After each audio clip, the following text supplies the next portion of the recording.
অনেক সময় আগে এই পাহাড় পর্বতগুলো ছিল না, এবং কোনো গাছপালাও ছিল না, কোনো জীবজন্তুও ছিল না, এমনকি নদীতে পানিও বইত না। আল্লাহ এই সকল বস্তু নিজের মর্জিতে পয়দা করিয়াছেন। মাবুদ সকল বস্তুকে পয়দা হইতে হুকুম করিলেন।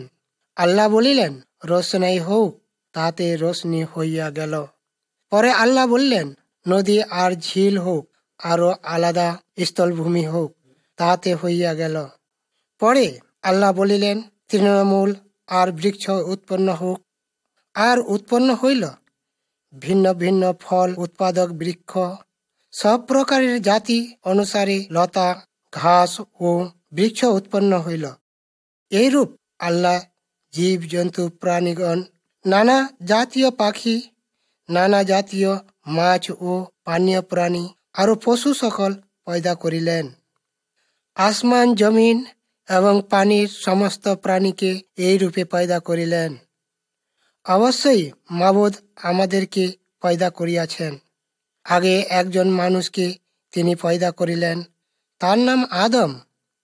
পরে মাবুদ আদমকে গম্ভীর নিদ্রায় মগ্ন করিলে তিনি নিদ্রিত হইলেন, আর তিনি তাহার একখানা পাঁজর লইয়া মাবুদ একজন স্ত্রী লোক পয়দা করিলেন, আর আদমের সহযোগিনী করিয়া তাহাকে দিলেন। তখন আদম ইহার নাম হাওয়া রাখিলেন। মাবুদ আল্লাহ আদমকে সুন্দর এক বাগিচায় রাখিয়াছিলেন। সেখানে অনেক প্রকারের ফলের গাছ ছিল। আল্লাহ আদমকে বলিয়াছিলেন, বাগানের মধ্যস্থলের যে গাছ আছে তার ফল ছাড়িয়া সকল গাছগুলির ফল আর করিতে পারো, সেই ফল আর করিও না। একদিন শয়তান বাগানে সাপের রূপ ধারণ করিয়া আসিল। সাপ হাওয়াকে বলিল, যে ফল খাইতে মাবুদ মানা করিয়াছে সে ফল খাইতে উত্তম, ও তুমি সেই ফল খাও। হাওয়া শয়তানের কথায় মন লাগাইল আর ধোঁকা খাইল। তখন হাওয়া ফল পাড়িয়া খাইল আর নিজ স্বামীকে দিল, আর সেও ফল খাইল। তখন তাহারা মাবুদ আল্লাহর আওয়াজ শুনিতে পাইল। ভয় পাইয়া তাহারা বাগিচায় লুকিয়ে রইল। মাবুদ আল্লাহ ডাকিয়া বললেন, আদম, তুমি কোথায়? আদম বলিল, আমি ভীত হইলাম, তাই নিজেকে লুকাইয়াছি। মাবুদ বললেন, যে গাছের ফল তোমাকে খাইতে নিষেধ করিয়াছিলাম, তুমি কি তাহার ফল খাইয়াছ? তাহাতে আদম বলিল, তুমি আমার সঙ্গিনী করিয়া যে স্ত্রী লোক দিয়াছ, সে আমাকে ওই গাছের ফল দিয়াছিল, তাই খাইয়াছি। তখন মাবুদ আল্লাহ আদমকে বললেন, কেন তুমি আমার হুকুমের খিলাপ করিয়াছ? তোমার জন্য ভূমি অভিশপ্ত হইল। তুমি সারা জিন্দেগি তকলিফের সহিত জীবন ভোগ করিবে। তোমার জন্য কাঁটা ও শিয়াল কাঁটা জন্মিবে। যে পর্যন্ত তুমি মাটিতে ফিরিয়া না যাও, তুমি তা মাটি হইতেই গৃহীত হইয়াছ। মাবুদ আল্লাহ আদমকে ও হাওয়াকে আদনের বাগান হইতে বাহির করিয়া দিলেন, আর তাহারা আবার সেইখানে কোনো দিন যাইতে পারিল না। কৃষির কাজ করার মতো মাটি খুঁজিতে খুঁজিতে অন্য স্থানে চলিয়া গেল। প্রিয় বন্ধুরা, আমরাও আদম হাওয়ার সন্তান। আমরাও আল্লাহর কালামের খিলাফ করিয়াছি। আমরা আরো কত না কুকর্ম করিয়া আল্লাহর মর্জির খিলাফ করিয়াছি। আমরাও অপরাধী, দণ্ড পাইবার যোগ্য। তবুও মাবুদ আমাদেরকে মহব্বত করেন। এই কারণে আল্লাহ খোদাবন্দ ঈসা মসীহকে জগতে পাঠাইয়াছিলেন, যেন আমরা এই জগতে থাকি এবং আমাদের জন্য পথ নির্মাণ করেন। আমরা যেন আবার পাক বাসাইতে যাইতে পারি। ঈসা আমাদের বদলে আমাদের গুনাহের কাফফারা দিয়েছেন। তিনি মরিলেন, কিন্তু আবার জীবিত হইয়া উঠিলেন, এই জন্য কি তিনি আমাদের দণ্ড উঠাইয়া লইয়াছেন, আর আমাদের অপরাধের জন্য কিয়ামতের হিসাব হইবে না। আমরা ঈসা মসীহের উপরে ঈমান রাখিলে মাবুদ আল্লাহর আমাদেরকে কবুল করিবেন। আপনি আল্লাহর সঙ্গে কথা বলিতে পারেন। ঈসা মসীহ ও আল্লাহর উপরে ঈমান রাখুন আর হুকুম মানিয়া চলুন।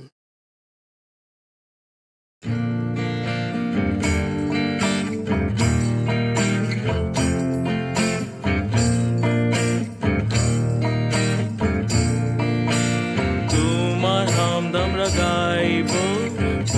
বেলায় খুদা তোমার কাছে আসবো, করবো সানা।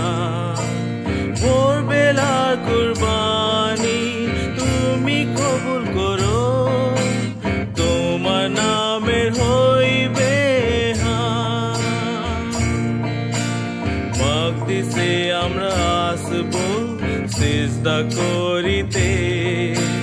মস্তক নত করছি, খুলছি অন্তরকে, শুনতে চাই আমরা তোমার কথাকে, তোমার নামের হইবে তোমার চেহারা দেখি স্নেহময় খুদা, তোমার আদেশ মানি অন্তর দিয়া। আমাদের খুদাবন ফজল করো আতা, তোমার নামের হইবে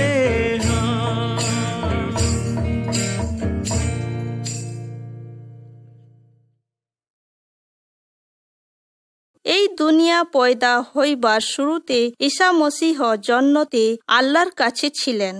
যখন মাবুদ আল্লাহ এই দুনিয়া পয়দা করিয়াছিলেন, ঈসা আল্লাহর সঙ্গে ছিলেন। তাহার অনেক পরে তিনি মানুষ রূপে দুনিয়ায় আসিলেন।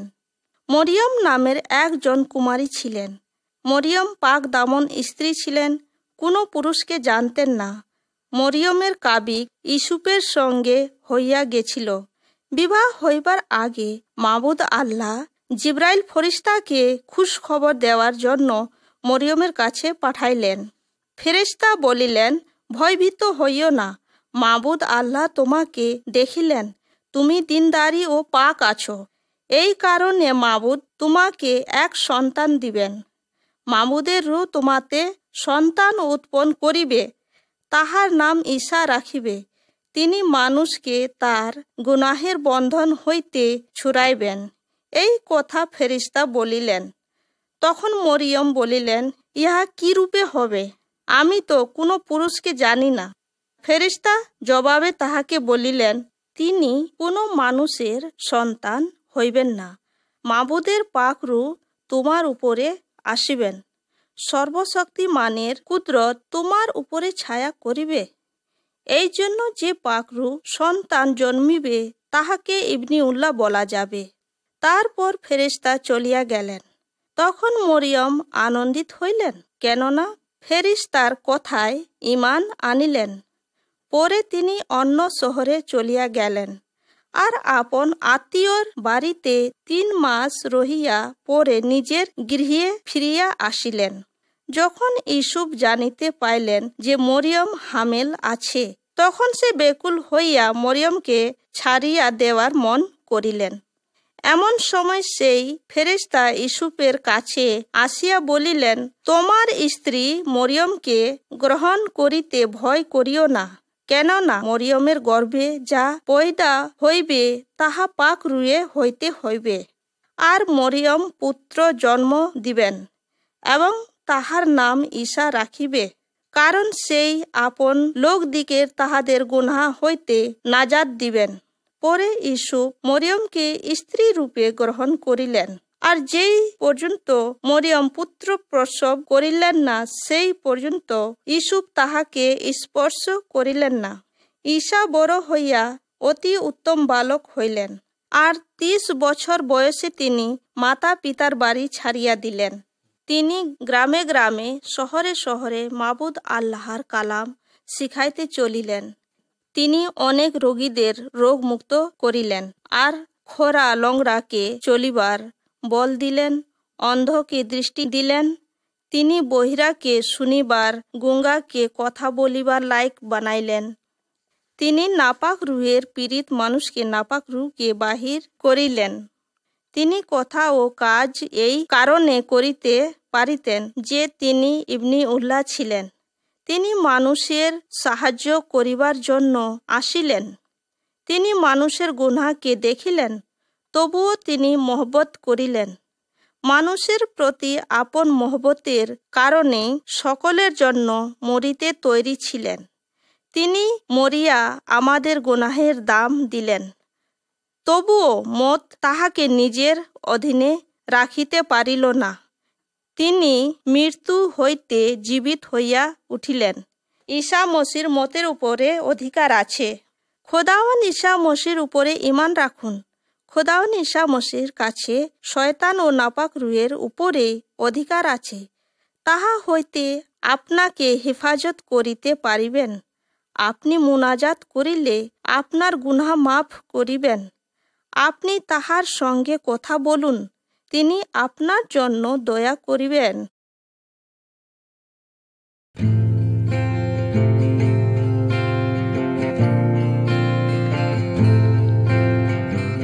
ঈশারে মতো আপন কেহ নাই রে,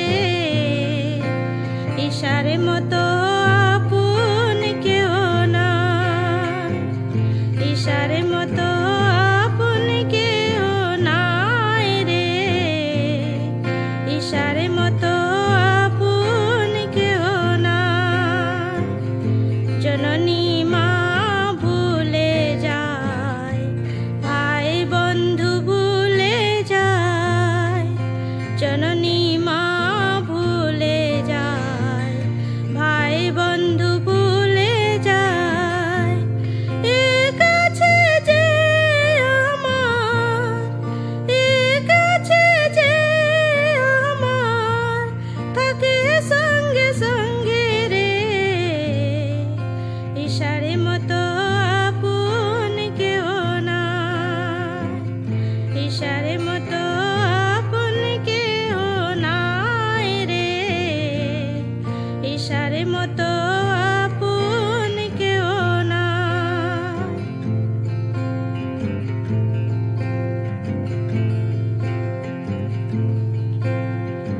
আমি ঈশা ডাকি তোমাকে, দাও দেখা দাও দয়া করে। আমি ঈশা ডাকি তোমাকে, দাও দেখা দাও দয়া করে। যদি তুমি না দাও দেখা, যদি তুমি না দাও দেখা, আমি থাকব কেমন করে রে, ঈশারে মতো আপন কেহ নাই, ঈশারে মতো আপন কেহ নাই রে, ঈশারে মতো আপন কেহ নাই।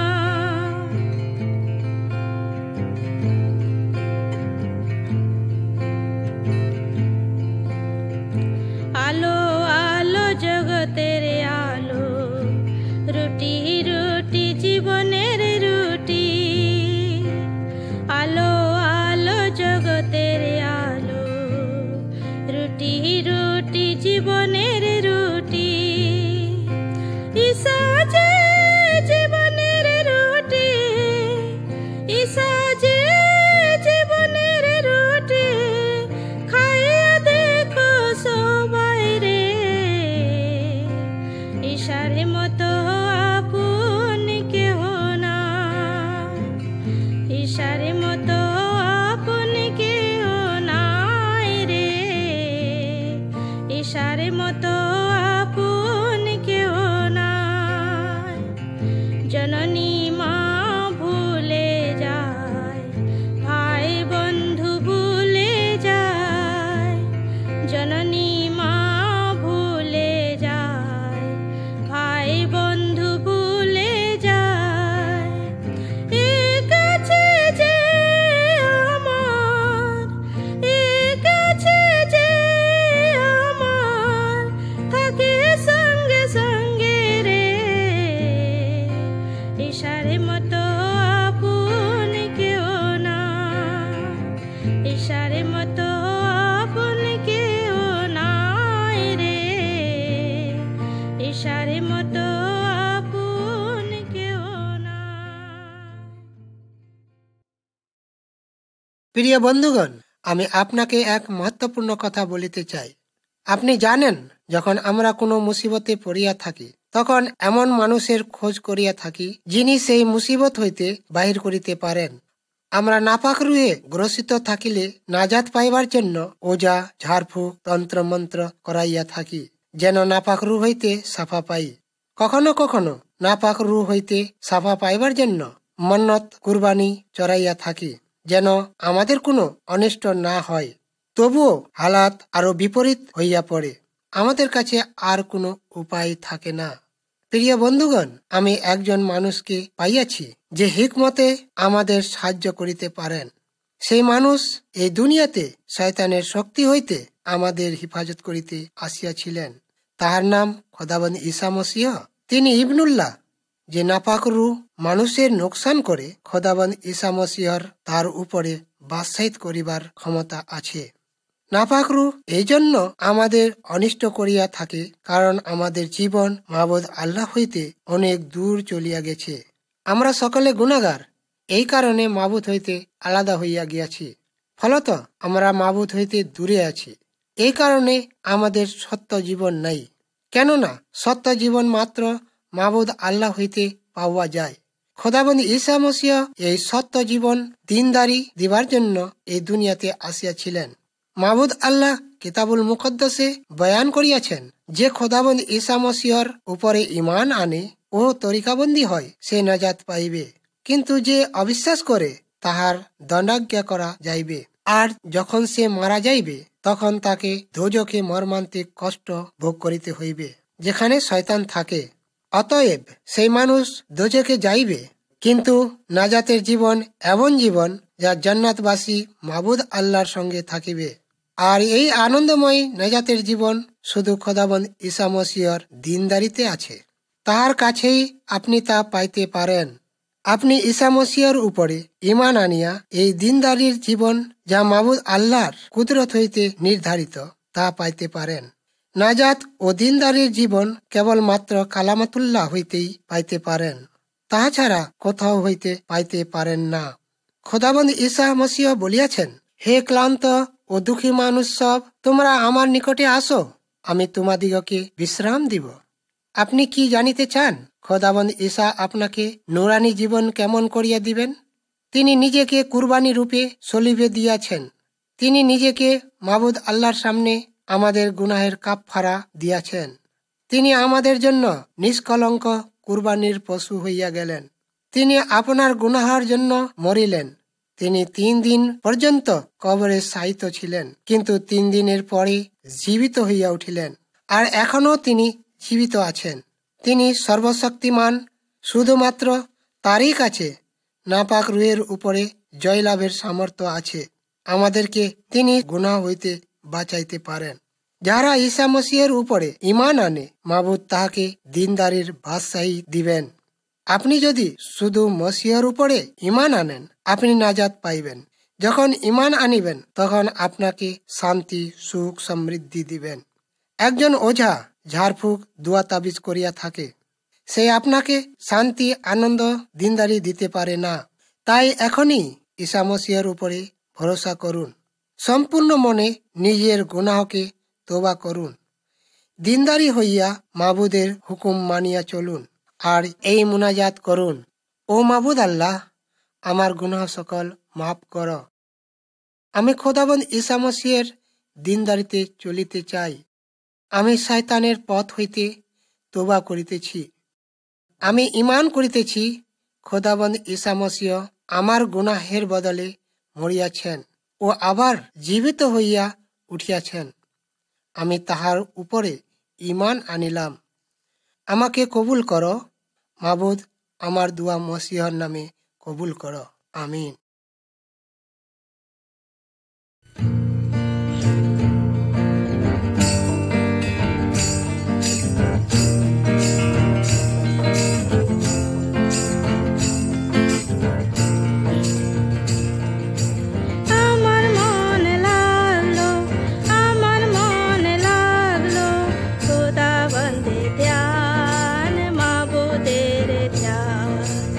আমার মনে লাগলো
ইবনুল্লাহ খোদাবন্দ ঈসা মসিহর রক্ত আমাদের সব গুনাহ হইতে পাক করে।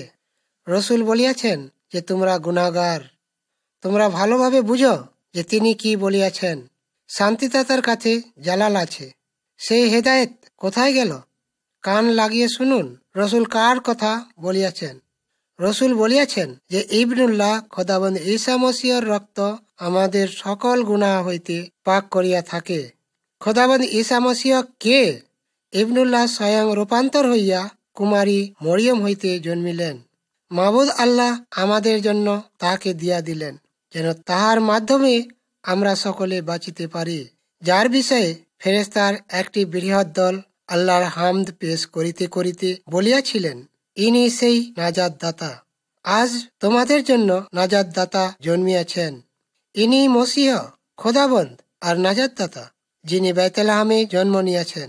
কারণ ইনি আপন লোকদিগকে তাহাদের গুনাহ হইতে নাজাত দিবেন। এই নবুয়তি খোদাবন্দ ঈসা মসিহ বিষয়ে আছে। এই নবুয়তে প্রত্যক্ষ দেখিতে পাওয়া যায় যে ঈসার রক্তে জালাল আছে। ঈসা মসিহর কাছে আমাদের নাজাত দিবার সামর্থ্য আছে, কেননা তার কারণ দুটো। প্রথম, তিনি ইবনুল্লাহ। দ্বিতীয়, খোদাবন্দ ঈসা মসিহ আমাদের জন্য সলিবে রক্ত বহাইয়াছেন। আমাদেরকে নিশ্চিত হইয়া ঈমান রাখার প্রয়োজন। রসুল বলিয়াছেন, ইবনুল্লাহর কুরবানির রক্তে জালাল আছে, আর তাহাকে আপন অন্তরে স্থান দিন। কেননা যখন আমরা শক্তিহীন ছিলাম, তখন মসিহ উপযুক্ত সময়ে গুনাহগারদের জন্য মরিলেন। বস্তুত দিনহীনদের জন্য কেহ প্রাণ দিবে না। সত্য লোকের জন্য হয়তো কেহ সাহস করিয়া প্রাণ দিলেও দিতে পারে, কিন্তু মাবুদ আল্লাহ আমাদের প্রতি তাহার নিজের মহব্বত দেখাইয়াছেন। কারণ আমরা যখন গুনাহগার ছিলাম, তখন মসিহ আমাদের জন্য প্রাণ দিলেন। এই কারণে তুমি যদি মুখে ঈসাকে খোদাবন্দ বলিয়া স্বীকার করো এবং হৃদয়ে ঈমান আনো যে আল্লাহ তাহাকে মৃতদের মধ্য হইতে পুনরুত্থান করিয়াছেন, তবে নাজাত পাইবে। প্রিয় বন্ধুগণ, শুরুতে মাবুদ আল্লাহ দুনিয়া পয়দা করিলেন, তৎপরে মানুষকে বানাইলেন। তিনি সবকিছু করিতে পারেন। তিনি আমাদের আল্লাহ। তিনি আপন একমাত্র ইবনুল্লাহকে আমাদের জন্য দিয়া দিলেন, যার আউয়ালে ও যার আখেরে কেউ নাই। এই কাজকে করিয়া মাবুদ আল্লাহ দেখাইয়াছেন যে তিনি দুনিয়াকে মহব্বত করেন। আর যখন মাবুদের একমাত্র ইবনুল্লাহ দেহ ধারণ করিলেন, তখন আমাদের ভাই ও নাজাতদাতা হইয়া গেলেন। আমাদের গুনাহ হইতে পাক করার জন্য মাবুদ আল্লাহ না কোনো ফেরেশতা না কোনো দিনদারি জনকে দিলেন। মাবুদ আল্লাহ মসিহকে দিয়া দিলেন, কেননা তিনি একমাত্র আমাদের গুনাহ হইতে পাক করিতে ক্ষমতা রাখেন। তিনি মাবুদ আল্লাহর হিকমতে পরিপূর্ণ, আর এই কারণে মসিহের রক্ত আমাদের সব গুনাহ হইতে পাক করিতে পারে। শুধু খোদাবন্দ ঈসা মসিহই আমাদের বাঁচাইতে পারেন, আর অন্য কাহারও কাছে নাজাত নাই। কেননা আসমানের নিচে ইনসানের মধ্যে এমন আর কোনো নাম নাই যে নামে আমরা নাজাত পাইতে পারি।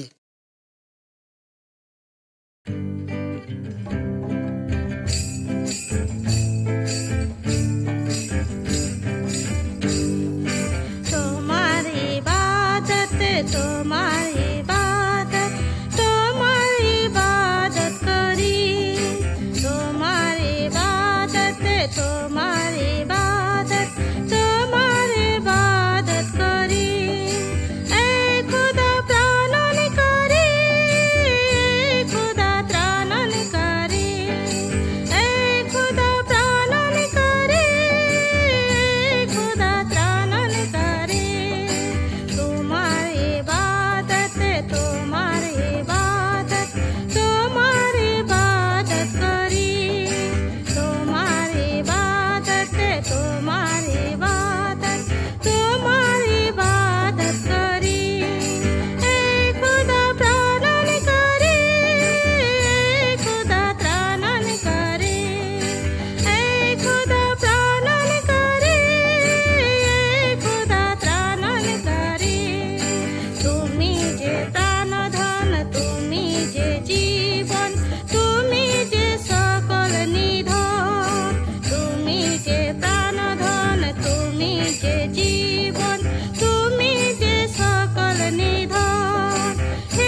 আমার প্রিয়জনেরা, আমি আপনাদেরকে জানাইতেছি কেমন করিয়া দুষ্ট লোকেরা ইবনুল্লাহকে সলিপে দিয়াছিল। যখন ঈসা মসীহ দুনিয়াতে ছিলেন, তিনি নগরে নগরে গিয়া আল্লাহর কালামের তালিম দিয়া চলিতেন। তাহার কাছে রোগগ্রস্ত যত মানুষ আসিত, সকলকে ভালো করিতেন। তিনি তাহাদের গুনাহের জন্য হুঁশিয়ার করিতেন। তিনি বুজরুগ ইমাম ও প্রধানগণকে তাহাদের দুষ্কর্মের জন্য হুঁশিয়ার করিতেন। সেই হেতু তাহারা তাহার খিলাফতে ছিল। তবুও অনেক মানুষ ঈসার কালাম শুনিতেন ও তাহার কাজ পছন্দ করিতেন। তিনি যেখানে যেখানে যাইতেন, মানুষের ভিড় পিছনে পিছনে চলিত। মুরব্বীগণ ঈসার পিছনে বড় ভিড় দেখিল। তাহারা দেখিল যে অনেক মানুষ তাহার কালাম শুনিতেছে। তখন ইমামেরা ক্রোধিত হইল। সেই জন্য ষড়যন্ত্র করিয়া তাহাকে ধরার জন্য লোকদিগকে পাঠাইল। তাহারা ঈসাকে ধরিয়া প্রধানদের কাছে বিচারের জন্য পেশ করিল। পেশ ইমাম তাহাকে জিজ্ঞাসা করিল, তুমি কি ইবনুল্লাহ? ঈসা বলিলেন, আমি সেই। তখন সকল ইমামেরা ক্রোধিত হইল। তাহারা ঈসাকে ইবনুল্লাহ বলিয়া কবুল করিল না। তাহারা সকল ঈসাকে মারিয়া ফেলার জন্য একমত হইল। সেই সময় হইতে তাহাকে মর্মান্তিক দুঃখ দিতে লাগিল। পরের দিন তাহারা তাহাকে সলিবে দিল। সলিবের উপরে মসীহ জীবতেই ছিলেন। ওই দিন দুপুর হইতে বিকাল পর্যন্ত তামাম দুনিয়াতে অন্ধকার হইয়া রহিল। বিকালের সময় ঈসা প্রাণ ত্যাগ করিলেন। তারপর আবার প্রকাশ হইল। সেই সময় জলজলা হইল, আর যে শতপতিগণ পাহারায় ছিল তাহারা সাক্ষ্য দিল যে সত্য সত্যই ইনি ইবনুল্লাহ ছিলেন।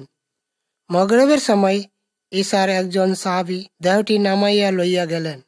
তাহাদের শরীয়ত মোতাবিক মাইয়াতকে পাথরে খোদাই করা একটি কবরে রাখিলেন। পরে কবরের দরজায় একখানা পাথর গড়াইয়া দিয়া বন্ধ করিলেন। তৃতীয় দিনে 3 জন মহিলা সুগন্ধিত দ্রব্য লইয়া ঈসার দেহতে মাখাইবার জন্য কবরের নিকটে আসিলেন। তাহারা দেখিলেন যে কবরের দরজার পাথরটি সরানো গিয়াছে। ওই পাথর বৃহৎ ছিল। পরে তাহারা কবরের ভিতরে গিয়া দেখিলেন যে ডান পাশে সাদা পোশাক পরিহিত একজন যুবক বসিয়া আছেন। ওই যুবক মহিলাদের বলিলেন, তোমরা ভীত হইও না। তোমরা যে ঈসার তলাশ করিতেছ, তিনি এখানে নাই। তিনি জীবিত হইয়া উঠিয়াছেন। তিনি তোমাদের আগে গালিলে যাইবেন, যেমন তিনি তোমাদিগকে আগে বলিয়াছিলেন। সেখানে তোমরা তাহাকে দেখিতে পাইবে। যখন তার কথা বলা শেষ হইল, মহিলাগণ তখন চলিয়া গেলেন। তৎপরে সাহাবীদের জামাত যেখানে ছিল, ঈসা মসীহ তাহাদের কাছে জাহির হইলেন। ঈসা মসীহ তাহাদিগকে বলিলেন, তোমরা তামাম দুনিয়ায় যাও, সমস্ত সৃষ্টির নিকটে ইঞ্জিল প্রচার করো। যে ঈমান আনে ও তরিকাবন্দী হয়, সে নাজাত পাইবে। যে অবিশ্বাস করে, তাহার বিচার করা যাইবে। সাহাবীদের সঙ্গে কথা বলিবার পরে খোদাবন্দ ঈসা ঊর্ধ্বে আসমানে চলিয়া গেলেন। তিনি আজও সকল ইমানদারগণের সাহায্য করিবার জন্য প্রস্তুত আছেন। খোদাবন্দ ঈসা মসীহ বলিয়াছেন, আমি যাইয়া তোমাদের জন্য জায়গা প্রস্তুত করিয়া পুনরায় জগতে আসিব এবং আমার নিকটে তোমাদিগকে লইয়া যাইব। যদি আমরা খোদাবন্দ ঈসা মসীহের উপরে ঈমান রাখি আর তাহার হুকুম মানিয়া চলি, তাহা হইলে আমরা আসমানে তাহার সাথে যাইবার জন্য প্রস্তুত আছি। যারা ঈসার উপরে ঈমান রাখে না, তাহাদেরকে হাবিয়া দোজকে ফেলা যাইবে এবং তাহাদের বিনাশ হইবে। আপনি ঈসা মসীহের উপরে ঈমান আনুন ও তাহার কাছে মুনাজাত করুন।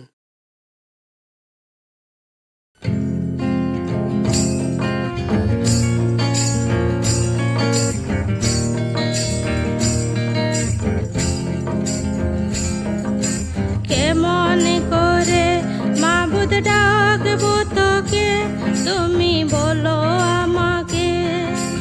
কেমন করে মাবুদ ডাকবো তোকে, তুমি বলো আমাকে।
মাবুদ ডাকবো তোকে, তুমি বলো আমাকে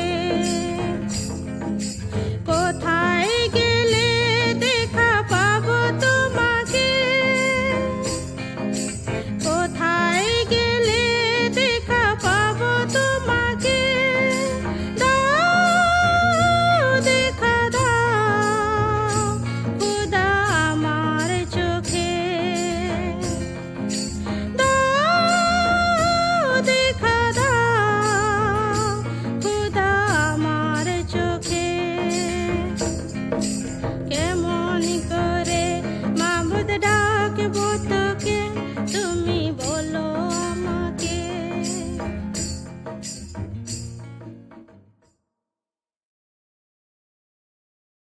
একবার এক ক্ষুদিত লকরবাগা এক গ্রামে প্রবেশ করিলেন, আর অনেক ভেড়া বকরি মারিয়া ফেললেন।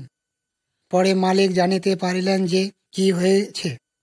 সে লকরবাগাকে মারার জন্য একজুট হইলেন। তাহারা লকরবাগার পিছা করিলেন, কিন্তু লকরবাগাকে ঘেরিতে পারিল না। লকরবাগা দেখা একজন গরিব লোকের সাথে হইল। তিনি আপন বাগানের কাজ করিতেছিলেন। লকরবাগা নিজের জান বাঁচাইবার জন্য সেই গরিব লোকের কাছে আরজু করিল, আর তাহার বদলে কিছু অনিষ্ট করিব না বলিয়া কথা দিলেন। লকরবাগার বিষয়ে জানকারি না করিয়াই গরিব লোকটা হেফাজত করিবার নিশ্চয় করিলেন। তিনি লকরবাগাকে মাটিতে শুইতে বললেন, পরে বাগানের ঘাস ফুস দিয়া ঢাকিয়া দিলেন। যখন গ্রামের লোকেরা যারা লকরবাগার পিছা করিতে ছিলেন কাছে আসিয়া সেই লোককে জিজ্ঞাসা করিলেন, তিনি কি সেই লকরবাগাকে দেখিয়াছেন? কিন্তু তিনি ইনকার করিলেন। গ্রামের লোকেরা লকরবাগার পিছা করা ছাড়িয়া দিলেন। পরে লকরবাগা ঘাস ফুস হইতে বাহির আসিয়া গরিব লোকের উপরে হামলা করিলেন। তিনি চিল্লাইলেন, কিন্তু তাহারা অনেক দূরে চলিয়া গিয়াছিল। প্রিয় বন্ধুগণ, এই গল্প আমার আর আপনার জন্য। কখনো কখনো আমরা দুষ্কর্মকে আপন হৃদয়ে ছিপাইয়া রাখিবার চেষ্টা করিয়া থাকি। আমরা ভাবিয়া থাকি যে আমি যা আপন হৃদয়ে ছিপাইয়া রাখিয়াছি তা কেহ দেখিতে পাইবে না। এই দুষ্কর্ম মাবুদ আল্লাহর কিতাবে গুনেগার বলিয়া দলিল দেন। আমরা যদি দুষ্কর্মকে হৃদয়ে ছিপাইয়া রাখি, নিশ্চয় জানি সে নস্তনাবুদ করিবেন। আল্লাহ আমাদের হৃদয়কে দেখিতে পান। মাবুদ সকল দুষ্কর্মকে দেখিতে পান। মাবুদ হইতে লুকাইয়া থাকিবার কোনো উপায় নেই। হ্যাঁ, তবে গুনাহ হইতে বাঁচিবার এক উপায় আছে। খোদাবন্দ মসিহকে কবুল করা আর তাহার কাছে হৃদয় পরিষ্কার করার জন্য মুনাজাত করা। শুধুমাত্র মসিহর জালালে গুনাহ আর পরীক্ষা হইতে বাঁচিতে পারে। তিনি এই দুনিয়াতে আসিয়া সলিবে মরিলেন।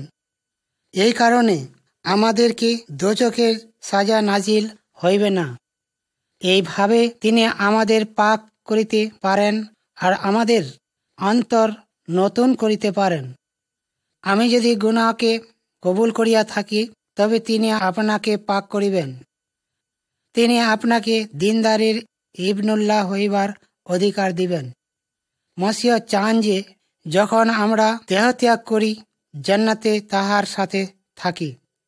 আপনি কি মসিহর সাথে থাকিতে চান আর বড় আনন্দ করিবার ইচ্ছুক আছেন? যদি হ্যাঁ, তবে দুষ্কর্মকে আপন হৃদয়ে জায়গা দিয়েন না। খোদাবন্দ ঈসা মসিহর কাছে মুনাজাত করুন, তিনি যেন দূর করে দেয় আর আপনাকে মাফ করেন। দেরি করিও না, আজ এখনই কবুল করুন।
মাসি